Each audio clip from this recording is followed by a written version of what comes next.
साथ के साथ। देख बेटा, ये हमारा यूनिट फोर्स आता है, ये इजी टॉपिक है इसलिए मैंने यहां से उठाया है। सबसे पहले होता है कम्युनिकेशन, ये संचार होता क्या है।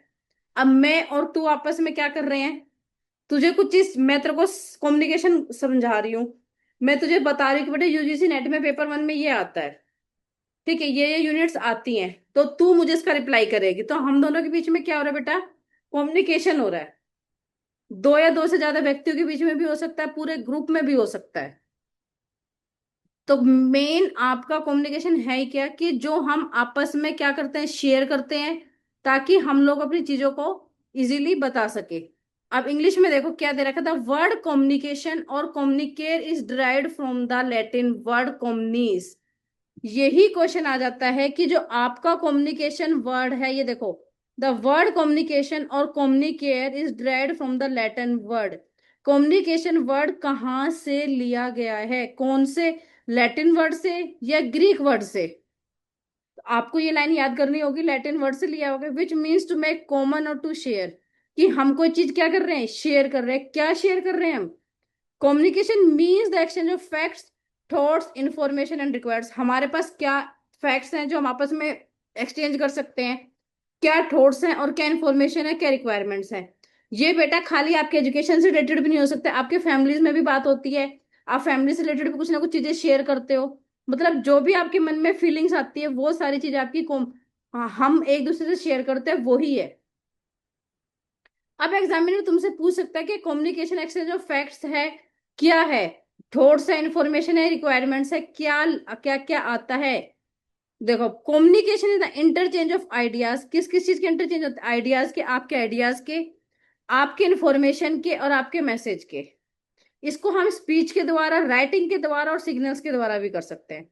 अब इतनी सी लाइन में एग्जामिनर आपसे क्वेश्चन क्या पूछेगा, कम्युनिकेशन किस किस का इंटरचेंज है, हमारे आइडियाज का, हमारी इंफॉर्मेशन का, और हमारे जो मैसेजेस होते हैं, हम या तो स्पीच के द्वारा या लिखने के द्वारा या सिग्नल्स के द्वारा या हम बोल के कर सकते हैं। कौन कौन से एसेंशियल होते हैं कम्युनिकेशन के, मैं क्या हूं, सेंडर हो, आप नीलम क्या है, रिसीवर है। और हम किसके चैनल के माध्यम से पढ़ रहे हैं, जूम के माध्यम से, हम जूम के थ्रू पढ़ रहे हैं। तो आप ऐसे करोगे बेटा, सेंडर कौन है, मैं हूं, आप सुन रहे हो नीलम, तो आप क्या हो बेटा, रिसीवर हो, और हम किसके चैनल के माध्यम से कर रहे हैं, जूम के ऐप से। तो अब एग्जामिनर इसमें तुमसे पूछ लेगा कौन कौन से एसेंशियल कम्युनिकेशन के एलिमेंट्स होते हैं, सेंडर, रिसीवर और चैनल। अब देखो, सेंडर क्या होता है, the sender is the one who sends the messages any form, या तो किस फॉर्म में, वॉइस में, रिटर्न में और any other form. He is also called the encounter. अब एग्जामिनर तुमसे पूछ ले कि सेंडर को हम क्या कहते हैं, इसको बेटा एनकाउंटर, ये देखो, हम सेंडर को क्या कहते हैं, एनकाउंटर भी कहते हैं। ये याद करेंगे सभी बच्चे, एनकाउंटर भी कहते हैं। ठीक है, हिंदी वाले बच्चे कि उसे एनकोडर भी कहा जाता है। ये मौखिक लिखित या भी हो सकता है। अब रिसीवर कौन है, नीलम क्या है बेटा तू, सेंडर या रिसीवर, आप क्या हो, रिसीवर हो। The receiver is the one who receive the messages. किससे मैसेज रिसीव कर रही है तू, सेंडर से, और उसको समझ रही है। So it is called decoder. इसको क्या कहते हैं, इसको हम बेटा डिकोडर कहते हैं। It is called decoder. Okay, यहां तक आया समझ में, यस या नो। ठीक है बेटा। अब देखो, नेक्स्ट देखेंगे बेटा, चैनल क्या होता है, एनी मैसेज और इंफॉर्मेशन थ्रू चैनल। जैसे television is an audio visual media which डिकोड्स, आपका टेलीविजन या आपकी किसी भी सिग्नल्स के थ्रू आप मैसेजेस ट्रांसफर करते हैं। अब यहाँ पे बेटा कुछ चार पांच डेफिनेशंस हैं, एग्जामिनर दे देता है, एलिन यही दे देगा, communication is the sum of all things, सब चीजों का सम है, सभी कार्यों का योग है। And one person does one when he wants to create understanding. जब तुझे कोई चीज समझ में आएगी जब भी तू कहेगी yes madam. In the minds of other it involves a systematic and continuous process of telling, listening and understanding. इसमें क्या होता है, ये डेफिनेशन किसने दी है, एलन लुइस ने दी है। इसकी जगह एग्जामिनर और कोई ऑथर का नाम लिख देगा तो बेटा ये 4-5 डेफिनेशन है, सभी बच्चे इसको अच्छी तरह से याद करेंगे। नेक्स्ट है, communication is an exchange of facts, ideas, opinions और मोशंस बाय टू और मोर पर्सन्स। सिर्फ दो और दो से ज्यादा पर्सन्स के बीच में कम्युनिकेशन हो सकता है। इसको जॉर्ज टेरी ने लिखा है। कभी एक व्यक्ति के बीच में, एक पर्सन के बीच में आपको कम्युनिकेशन हो ही नहीं सकता बेटा। अब क्या है, communication is the process by which information is transmitted between individuals के बीच में से भी, ऑर्गेनाइजेशन के बीच में से भी हो सकता है, ताकि आप एक स्कूल से दूसरे स्कूल्स में भी हो सकता है, एक कॉलेज से दूसरे कॉलेज के बीच में भी आपका कम्युनिकेशन हो सकता है, एक यूनिवर्सिटी से दूसरी यूनिवर्सिटी के बीच में भी कम्युनिकेशन हो सकता है। ये आपके पीटर लुइट ने कही थी। ये डेफिनेशन सब बच्चे कर लेंगे। अब देखो बेटा, वो कह रहे हैं कि कम्युनिकेशन का प्रोसेस क्या होता है। आप कम्युनिकेशन कैसे ही एक दूसरे से लोगों तक पहुंचता है, ये डेफिनेशन करनी है बेटा, पांचों की पांचों ये पक्का आती है। Communication is a transfer of information. अब देखो, सबसे पहले क्या आता है, सेंडर। सेंडर क्या करता है, मैसेज करता है, फिर उसकी एनकोडिंग करता है, आफ्टर दैट मीडिया, फिर उसको डिकोडिंग होती है, फिर रिसीवर, फिर फीडबैक और फिर नॉइस। ये तुम्हें प्रोसेस पूरा लर्न होना चाहिए एज इट इज। ये क्वेश्चन बेटा, ये देखो, process of communication is very very important for the examination point of view. या तो एग्जामिनर इसमें से क्या दे देगा, इसको सीक्वेंस में दे देगा कि लिखो, tick the correct option of the process of communication, संचार की प्रक्रिया कैसे होती है उसकी पूरी प्रक्रिया का ABCD कौन सा ठीक है।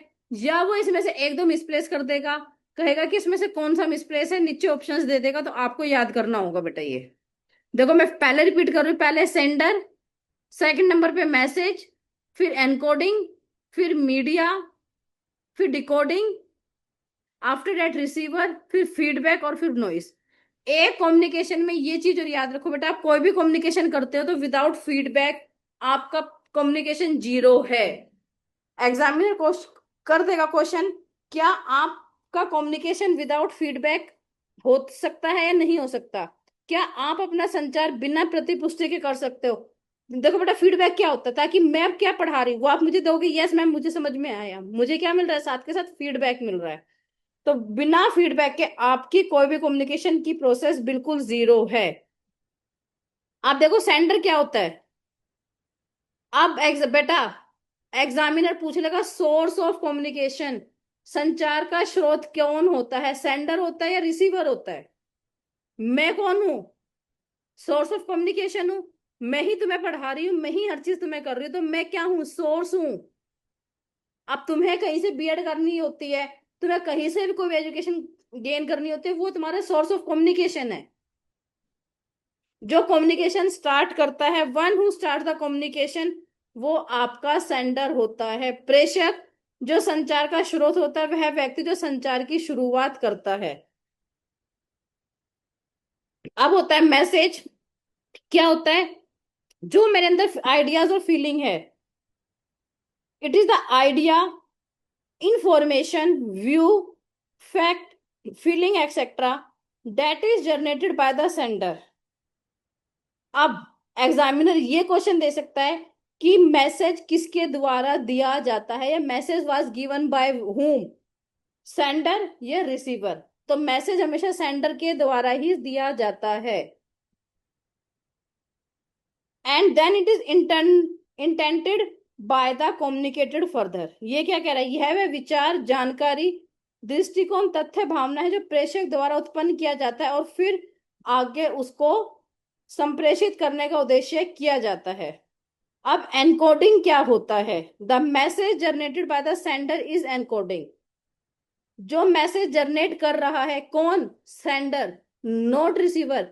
सिंबॉलिक, सिंबॉलिक मतलब क्या होता है, या तो वो वर्ड्स में, या पिक्चर्स में, या वो कोई एक्शन के रूप में, जेस्चर्स के रूप में, वो कोई ना कोई एनकोडिंग दे रहा है। अब तुम्हें कोई चीज, ये मैंने आज तुम्हें क्या दिए हैं, नोट्स दिए हैं, ये भी क्या मेरा एक रिटर्न फॉर्मेट है, ये एक सिंबॉलिक मेथड में है।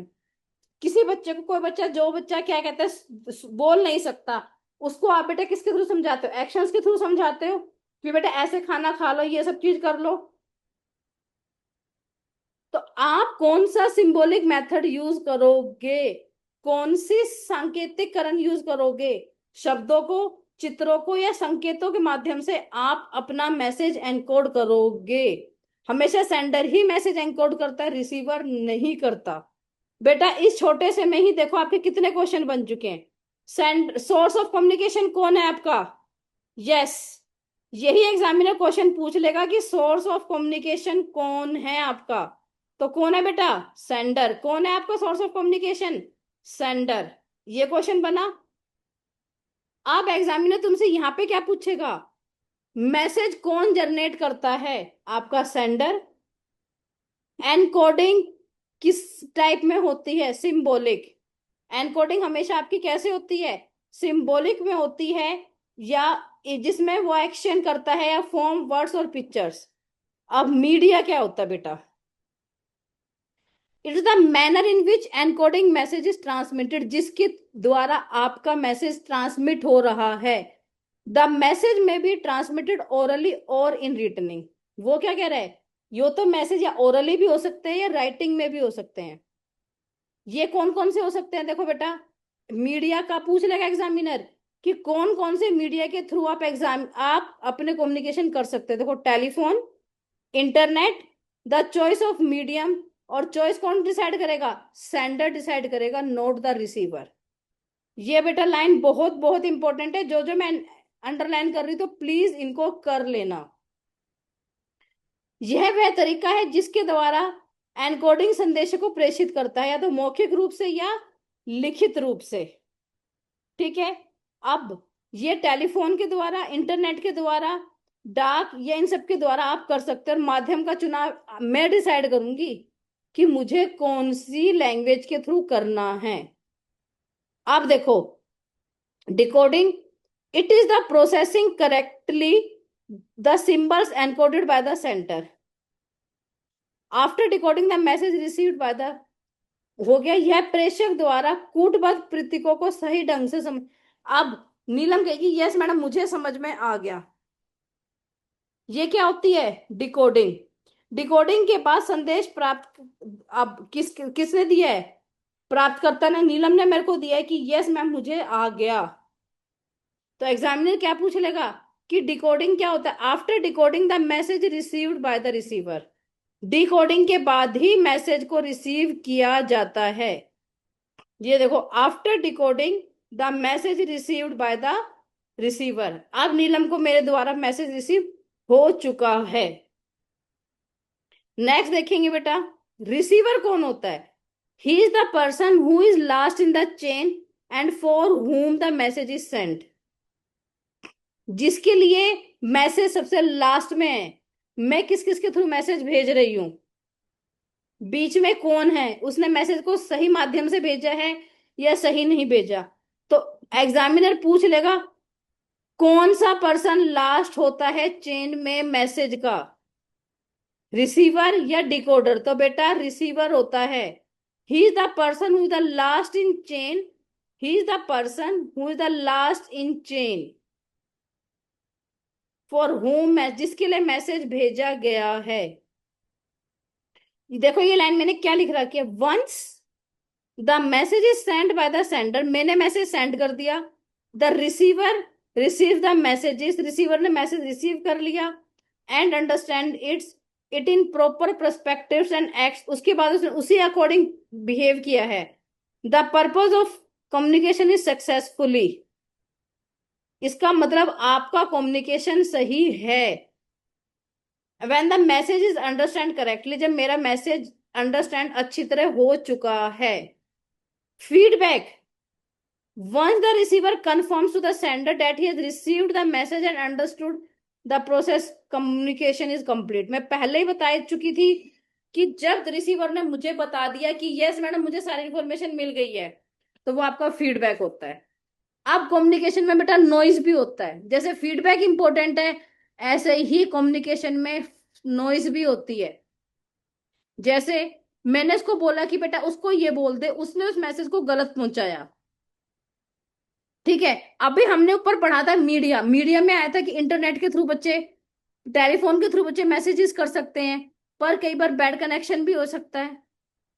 कई बार जो एनकोडिंग होती है वो गलत भी हो जाती है, ओरल भी गलत हो जाती है, राइटिंग भी गलत हो जाती है। तो नॉइस क्या है? एक बैरियर है, एक बाधा है। जैसे टेलीफोन कनेक्शन, कोडिंग और डिकोडिंग में कोई हो जाती है, मैंने कोई चीज बोली है, तुमने उसको अच्छी तरह से नहीं सुना। अब एग्जामिनर पूछ लेगा नॉइस क्या क्या होती है। बैड टेलीफोन, ये सारा बेटा इंपॉर्टेंट है। Noise is a barrier. Poor understanding of message due to prejudice और इनअप्रोप्रिएट जेस्चर। गलत सिंबल के थ्रू मैंने कोई गलत एक्शन कर दिया और तुमने उसको गलत समझ लिया। मैंने सही एक्शन किया पर तुमने उसको गलत समझ लिया, ये भी एक टाइप का नॉइस है। ठीक है बेटा, ये वाला मॉडल बहुत देखो, ये इंपॉर्टेंट है। आप देखो नॉइस का, नॉइस से क्या हुआ? एनकोडर ने मैसेज भेजा, उसके पास क्या हो गया? मैसेज गलत चला गया, किसके कारण? नॉइस आ गई, और जिसके कारण उसका मैसेज क्या हो गया? गलत हो गया। आप देखो, नीलम यहां तक आया बेटा समझ में? अब देखो, characteristics of yes communication. Ma'am. Communication involves at least 2%। Examiner पूछ लेगा communication involves only 1%। Assertion based decision में एग्जामिनर क्या क्वेश्चन तुमसे पूछ सकता है? कम्युनिकेशन इन्वॉल्व्स ओनली 1%, या कम्युनिकेशन इन्वॉल्व्स मोर देन 2 और मोर देन 2%, या कम्युनिकेशन इन्वॉल्व्स इन मोर देन 2 ग्रुप्स। ग्रुप्स में है तो वो भी हो जाएगा, फिर हमारा जो ऊपर ए वाला ऑप्शन होगा वो हम करेंगे A. A is a long wrong. Communication is a two way process या वन वे प्रोसेस? जो कम्युनिकेशन है बेटा वो टू वे प्रोसेस है। फिर है purpose of communication. Every communication must have a message. The message is the subject matter of communication. अब मैं क्या मैसेज दे रही हूँ, यही मेरा क्या है? कम्युनिकेशन का क्या है? माध्यम है। फॉर्म्स कितने टाइप के होते हैं हम आगे आगे पढ़ेंगे, जैसे इंस्ट्रक्शंस के माध्यम से, रिपोर्ट्स, क्वारीज। ये वर्बल भी हो सकता है, रिटर्न भी हो सकता है, नॉन वर्बल भी हो सकता है। अब एग्जामिनर तुमसे क्या पूछ सकता है? ये देखो बेटा, मैंने क्या कहा है कि आपका कम्युनिकेशन मैंने क्या क्या है? वर्बल भी हो सकता है, रिटर्न भी हो सकता है, और नॉन वर्बल भी हो सकता है। वर्बल क्या होगा? जो स्कूल्स और कॉलेजेस में होते हैं। प्रिंसिपल ने किसको दिया? टीचर्स को दिया मैसेज। टीचर्स ने किसको दिया? स्टूडेंट्स को दिया कि आपके ये टेस्ट है, आपको ये करना है। ये क्या है आपका? वर्बल मैसेज है। रिटर्न, जो आपके रिटर्न फॉर्मेट में आता है, जैसे आपके बीएड के एग्जाम से, जिनमें मैं तुम्हें नोट्स क्या दे रही हूँ, ये क्या है? रिटर्न है, और ये वर्बल है। नॉन वर्बल जो आपके होम्स पे होता है, हम उसके थ्रू वो करते हैं। ये सारे वर्बल नॉन वर्बल होते हैं। कम्युनिकेशन का क्षेत्र, अब एग्जामिनर क्या पूछ लेगा? क्या कम्युनिकेशन का वाइड स्कोप होता है या नैरो स्कोप होता है? वो एसेशन बेस्ड डिसीजन क्वेश्चन में दे देगा communication as a narrow scope for the encoder as well as the decoder.